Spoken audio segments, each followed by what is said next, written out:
Olimpiadi invernali tra alberghi e investimenti, il faro dell'antimafia su Cortina 2026.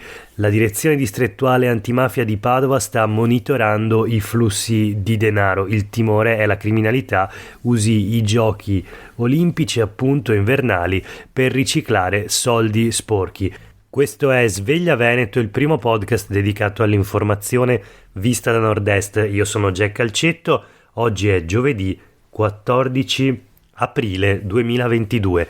La prima notizia del giorno sulle pagine del Corriere del Veneto di oggi.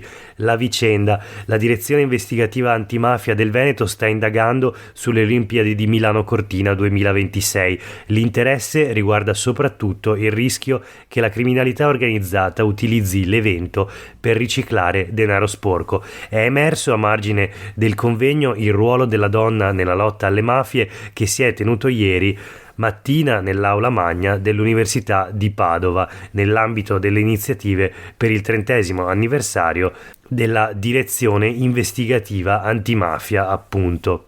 Un rischio concreto, quello relativo alle infiltrazioni mafiose nelle Olimpiadi di Milano Cortina che si svolgeranno nel 2026, coinvolgendo oltre alle due città anche diverse altre località montane. La notizia anche sui quotidiani del gruppo Gedi di oggi. La DIA indaga sui giochi operazioni sospette al vaglio dell'antimafia.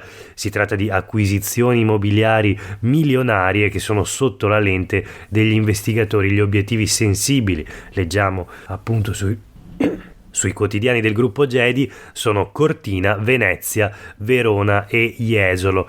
La mafia di oggi è un soggetto economico, chiediamo collaborazione dai territori. Questo è il messaggio della direzione investigativa antimafia che ha festeggiato appunto ieri nell'aula magna dell'Università di Padova i suoi 30 anni di vita. Passiamo alla seconda notizia di oggi. Parliamo di sanità veneta. Arriva una nuova delibera della giunta regionale del Veneto e tornano gli infermierini cosiddetti. Infermierini, ovvero gli operatori sociosanitari specializzati che quindi possono svolgere attività tipiche degli infermieri, pur non avendo naturalmente il titolo, la laurea in infermieristica. Attivati 510 nuovi posti, la delibera della giunta per diventare operativa dovrà essere approvata dalla commissione consiliare competente del Consiglio regionale del Veneto. È una vicenda questa che ritorna, appunto, non è la prima volta che la giunta regionale di Luca Zaia prova a introdurre questa figura controversa all'interno della sanità veneta, controversa se non altro perché non esiste un profilo professionale di questo tipo a livello nazionale. Sarebbero appunto i cosiddetti infermierini, gli operatori sociosanitari dalle competenze più estese, si legge sui quotidiani del gruppo Gedi, che li avvicinano alla figura degli infermieri. Naturalmente si tratta di una pezza per sopperire alla carenza endemica degli infermieri appunto tra ospedali e RSA del Veneto. La regione ci aveva già puntato, ci aveva creduto, ma il tentativo si era poi infranto in una sentenza del Consiglio di Stato che aveva accolto il ricorso degli ordini degli infermieri, naturalmente OPI e FNOPI, che erano contrari all'introduzione di questa nuova figura, e il Consiglio di Stato aveva bocciato la delibera con cui la regione aveva istituito il nuovo profilo. Adesso però la realtà è cambiata, ed è così tanto cambiata che l'istituzione della nuova figura ha ricevuto persino il benestare dell'ordine degli infermieri, che fino all'anno scorso invece era contrario e appunto era ricorso alle vie legali pur di opporsi.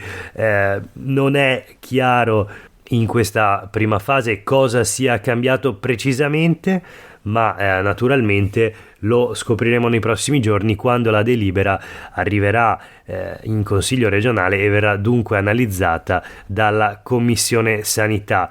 Nel frattempo sono chiari gli intenti, cioè quelli da parte della giunta regionale di cercare di mettere una toppa alla gravissima carenza di personale infermieristico, ma non solo, nella sanità e nelle case di riposo, nelle strutture sociosanitarie della nostra regione. Voltiamo pagina, parliamo di autonomia.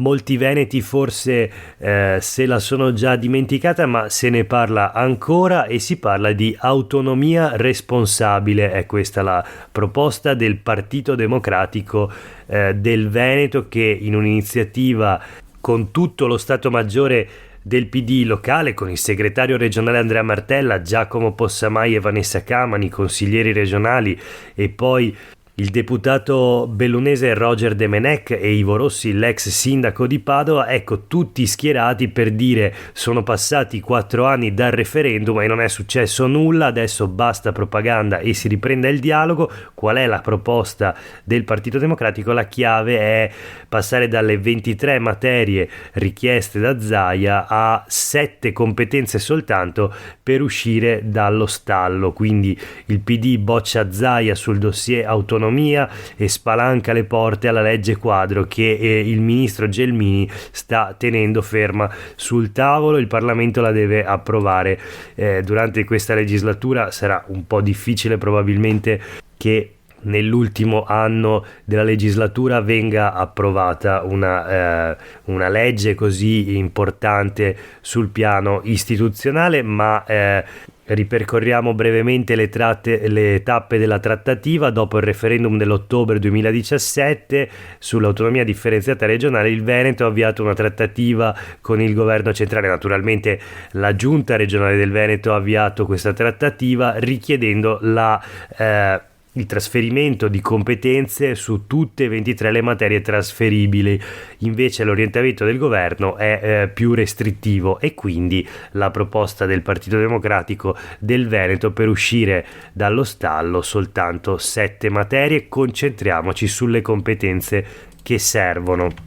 Politiche del lavoro attive e passive, organizzazione degli ITS, cioè gli istituti tecnici superiori e post diploma, istruzione e formazione professionale, sostegno all'internazionalizzazione delle imprese, governo del territorio con la rigenerazione urbana e infine le competenze sul rischio sismico e il dissesto idrogeologico. Questa in sostanza, questo è il pacchetto proposto dal Partito Democratico del Veneto.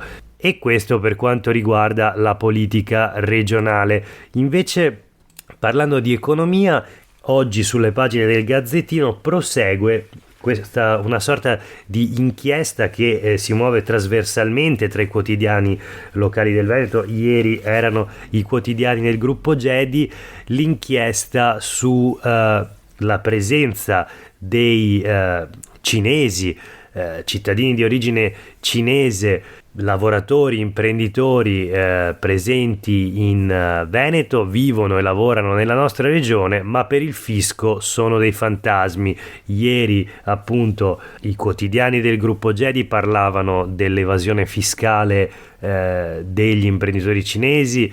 Vado a memoria: 2 miliardi di euro in 20 anni. Oggi il Gazzettino titola invece: Veneto, 8 cinesi su 10 non dichiarano i redditi. Su 43.000 residenti, soltanto 9.000 hanno presentato i documenti fiscali. Imprese con vita media di 900 giorni al momento dei controlli sono già chiuse, e la notizia nell'articolo di Alda Vanzan comunque fa sempre riferimento, proprio come ieri, ai dati illustrati dalla Guardia di Finanza alla quarta commissione del Consiglio regionale. Insomma, cifre che riguardano naturalmente l'economia del nostro territorio, seppure, come abbiamo visto ieri, con un impatto veramente minimale. Parlo dell'evasione fiscale: 2 miliardi in 20 anni, quando solo nell'ultimo anno per cui sono disponibili i dati, il 2018, la CGIA di Mestre stimava quasi 9 miliardi di evasione fiscale in un solo anno. Ma comunque un tema da approfondire, e così sta facendo la quarta commissione in Consiglio regionale. Naturalmente il faro è puntato in particolare su Venezia. e il suo centro storico. Ci si chiede come è avvenuto l'acquisto di ristoranti, bar, istituti di estetica, botteghe di pelletteria italiana e vetri di Murano, da dove arriva il denaro, come mai non vanno in banca questi imprenditori cinesi a chiedere un mutuo e il prezzo viene rateizzato mediante l'utilizzo di clausole di riserva di proprietà. Insomma, tante le questioni da approfondire, ma sempre a Venezia oggi sulle pagine del Corriere del Veneto troviamo un'altra notizia: smart working, 1800 stranieri vogliono lavorare da Venezia, così ripopoliamo la città, richieste che arrivano da Stati Uniti e Canada. Ma vediamo di cosa si tratta. È un progetto che appunto ha 1800 iscritti, 1800 potenziali nuovi residenti veneziani, si chiama Veniware ed è nato dalla Fondazione di Venezia, che lo finanzia, e dall'Università di Ca' Foscari. Ha lo scopo di portare in città lavoratori da remoto, naturalmente, quindi lavoratori in smart working da tutto il mondo. È una piattaforma web che facilita i remote workers, singoli o aziende, e li aiuta a trovare una casa in centro storico a Venezia. Mette a disposizione anche una rete di spazi di coworking. I primi 16 aderenti sono già arrivati e sono dipendenti di Cisco, la multinazionale, il colosso americano USA. E allora, se è un sogno per migliaia di stranieri che vogliono lavorare remoto da Venezia attraverso questa piattaforma, ci chiediamo dove pagheranno le tasse poi questi lavoratori stranieri e come si inseriranno nella vita cittadina, e se davvero questa sia la strada per ripopolare il centro storico di Venezia, che nel corso degli anni continua a perdere residenti, toccando ora quota 50.000 abitanti. L'ultima notizia di oggi, una flash da Treviso: la rivolta dei detenuti nel carcere minorile, appiccano un fuoco, 12 ore di tensione con 2 sommosse dalle 9 di martedì sera fino a ieri mattina. La protesta legata al cibo ritenuto insufficiente e non adeguato alle prescrizioni religiose del Ramadan. Detenuti quindi di origine islamica che hanno protestato per questa ragione. 13 sono stati trasferiti dopo che nel pomeriggio c'è stato un blitz di agenti in assetto antisommossa. Un'intera ala della struttura è inagibile. Il pullman della polizia penitenziaria ha trasferito nelle strutture del sud i detenuti. 11 hanno partecipato alla rivolta, mentre 2 si sono dissociati, tra loro diversi maggiorenni. Per oggi è davvero tutto. Grazie per aver ascoltato Sveglia Veneto, io sono Jack Calcetto, a tutte e tutti voi una buona giornata.